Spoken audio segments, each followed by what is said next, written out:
Another report that reveals the enormous impact the pandemic has had on education here in Georgia. Some students have lost a year's worth of progress in both math and reading. Jerry Karn spoke to one of the educators behind the study. Jerry, what does he say Georgia needs to do to repair the damage? Well, good morning. This new study uses test scores in reading and math to calculate time lost due to the pandemic. A decline in scores is seen as a loss of learning time. The impact varies widely from school district to school district, so the recovery will have to vary. Dr. Thomas Kane of Harvard University says the pandemic is like a tornado bearing down on Georgia classrooms. So when a tornado comes through, sometimes it really hits some communities and leaves neighboring communities unaffected. In some areas of the state, remote learning and the stress that came with it pushed students into a backward slide. Kane and others created the Education Recovery Scorecard. It's a comparison of 3rd through 8th grade test scores in math and reading from 2019 before the pandemic to this school year. A decline in test scores is viewed as a loss of classroom time.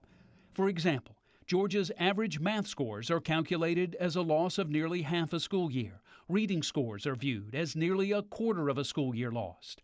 The biggest impact appears to be in Sumter County. The report calculates students lost more than a year when it comes to math scores.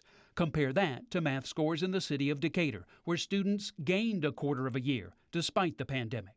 Dr. Kane says students who have to play catch-up may need to sacrifice time off. Extending the school year, using school vacation weeks, maybe even some Saturday instruction, maybe longer school days. School districts around Metro Atlanta have started a variety of recovery plans. Atlanta will run the Summer Academic Recovery Academy through next year. Cobb students took home free books following the Summer Learning Quest. A mental health counseling program is now in place for Fulton County students.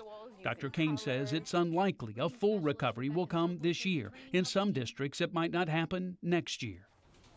The state of Georgia is receiving $4.2 billion in federal emergency and and secondary school emergency relief funds. The money is going to a variety of places, including $40 million to community organizations that operate after-school and summer learning programs.